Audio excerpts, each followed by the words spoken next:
I'm sitting here feeling like a pretty lucky guy because over the last 10 or so years of making documentaries, I've had the chance to interview Lemmy several times, once for Headbanger's Journey, again for Metal Evolution, and then we filmed Motorhead in Chile in 2011. And I've been to the Sunset Strip enough to spend some time beside Lemmy at the Rainbow Bar and Grill. And you know, when most people talk about Lemmy, they talk about the hard lifestyle and living fast. But I think that, you know, there's two things that's important to remember about Lemmy. One is Lemmy always saw metal in the context of rock and roll. At the end of the day, that's what we're all doing. We're making loud music that makes us feel good and maybe pisses off our parents and some authority figures along the way. And maybe we focus too much on categorizing music. The second thing about Lemmy is that he's one of the funniest guys that I ever met. Always kept me on my toes when I was doing an interview with him and reminded me that, you know, we shouldn't take this stuff so seriously, that music is about having a good time and enjoying ourselves, which I think we tend to forget. So here's some clips from Lemmy. I'm gonna miss you, buddy. Very crafty. So what are the essential ingredients of good metal or good rock and roll for you? Well, you've got to be interesting on stage to look at. You can't be standing there looking at your shoes, you know, like all these musicians do. And you've got to be an actor, really. And you've got to be good and loud, too, you know. And you've got to know what the fuck you're doing on your instrument, too, because if you can't fake it. Volume, right? Volume. Pretty important for Motorhead. Pretty important for anybody who wants to be heard over the chicken in the basket crowd. Nobody's talking while I'm on. I'm sorry, they're watching the band or they're leaving. That's it. And speed too, right? When Motorhead first started to emerge, I think you guys were regarded as being faster than a lot of the stuff that was going on. Well, we were probably taking more speed than anybody else, you know. Because, you know, if we had a tour in those days, there was 56 shows, 53 shows in 56 days in England, right, with Saxon. And I don't give a fuck who you are. You ain't going to do that on adrenaline and being high on life. I don't care, you know. Not when you're 33 years old, you know. You're going to need a little help there, you know. But it's also purely recreational as well, you know. Who cares, you know, what the fuck, you know. People invented it, should be able to do it, you know. And speaking of speed, right? Speed's in the name for Motorhead. For people who don't know where that name comes from. Oh, it's old slang for speed. If you look at the Mothers of Invention albums way back, you'll find James Motorhead Sherwood. It means motor mouth as well, you know, somebody wants to start talking, which is also true of us, you know. There's a lot of speed in your book, too. A lot of hedonism going on. Well, a lot of hedonism in rock and roll, as it should be. What do you expect? Introvert, you know, like existential rock people? I don't think so, you know. So rock and roll should be about that as well then, is it? Rock and roll should be rebellion for its own sake, with no clear goal in mind, fueled by all kinds of fun, and like with naked women all over the place backstage. I don't care what your prejudices are, I don't have them. You know, I love women, I think they should be naked backstage all the time. I love looking at them. It's great. I'm not sorry for one moment of it. I always treat them like they should be treated. I'm a gentleman, you know. But I still like him. You talk a lot about getting flack from feminists in your book. Yeah, it's not fair, really. Yeah. Because we took the only girl band around then, Girls' School, on their first tour, you know. Nobody else would touch them with a yardstick, you know. And we took, even the rest of my band said, oh, they're girls, you know. I said, fuck that, they're good, you know. It doesn't matter, you know. And people would always say about Kelly, oh, she's pretty good for a girl. I said, she's better than you, man, you know. She's better than you. Although, I tell you what, they have as much fun on the road as I ever seen a guy band have, you know. I mean, they're just graceful, you know what I mean? And they drink you under the table, too, those chicks. I wanted to ask you about Motorhead fans. And something you comment in your book is actually... Do you have their names? Sorry. Okay. The loyalty of the fans. You mentioned that. And we got people. Talk about that. We got people who have every visible surface of their body tattooed with the Motorhead logo. You know, and like all the album sleeves. One guy in Germany's got 3 faces on his calves of his legs. Man, he's got. Yeah.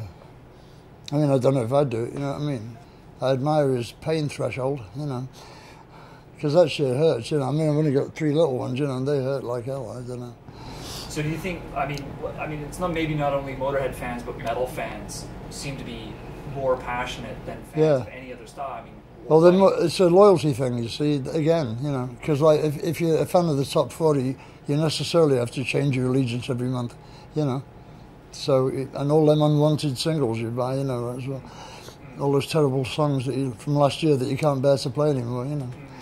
It's a very like cost-intensive business, you know.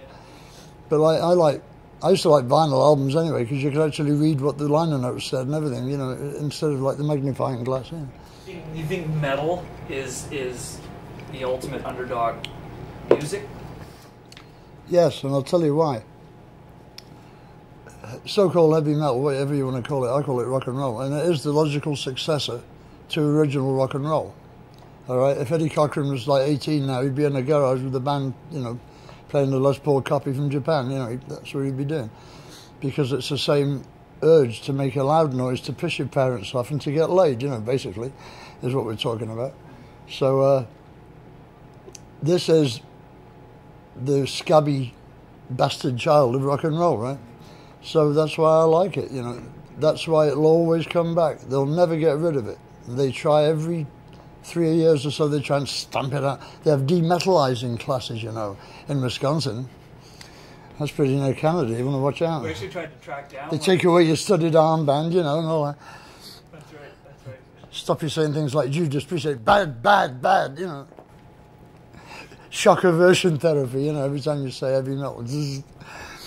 It's unbelievable. I mean, what do they think we're doing? I think with America, see, it's all hag-ridden by religion. You know, the thing is rich clad or something, you know. Ooh, you know, the devil, you know. So why does it get under people's skin, do you think, this music? Like, what is it about it that just... Because it's not trying to be nice. It's trying to be badass, you know, which is what all good rock and roll always was. You know, Jesus Christ, look at Little Richard, man. A black gay guy from Macon, Georgia. How do you think it was like growing up gay in that environment in the 50s? Jesus Christ, they'd tar and feather him just for looking at him. You know. And like he had to do it. He felt it and he had to do it. And he's still the greatest rock and roll vocal for me. You know. So rock and roll is heavy metal is rock and roll, you know.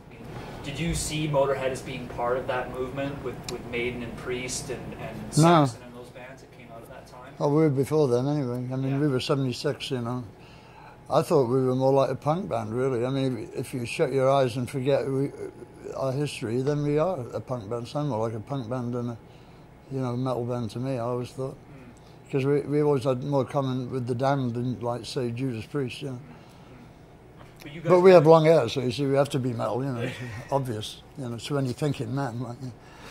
Well, that was what I was going to ask. Why is it that people always slot Motorhead in with... I mean, I think that's it's got something why. to do with the imagery, too. That's right? why. Like Long hair, bingo. You know. Well, Sid used to wear a T-shirt with a swastika on it, you know. I mean, if people think I look like a fucking Nazi, and they always do, you know. Then they're in a lot of trouble, you know, in their head, because anything less like a Nazi you could not find. I've had 4 living girlfriends and they've all been black. I couldn't really introduce them to Der Fuhrer at the Nuremberg rally, could I? This is my wife, Mein Fuhrer. Oh, yeah? Yeah. And you guys, I mean, of course, the classic question is you guys have always appealed to both of those crowds, right? Yeah, lucky. The punk kids and the metal kids, too. Well, like I said, we sound like punk if you shut your eyes, so I'm sure there are all these punks in the crowd, like, not looking at the hairdo, you know.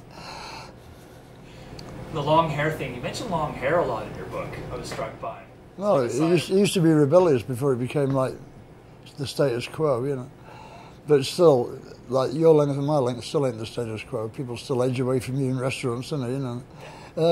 And he smokes too, you know. My God.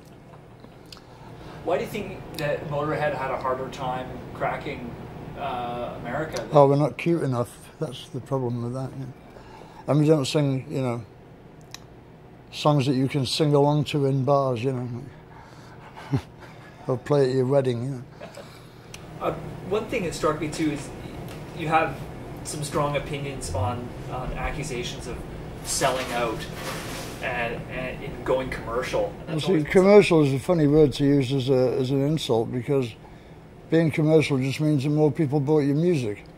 which is what you're trying to do when you set out to make most people as possible hear your music. That's why you do it, you know.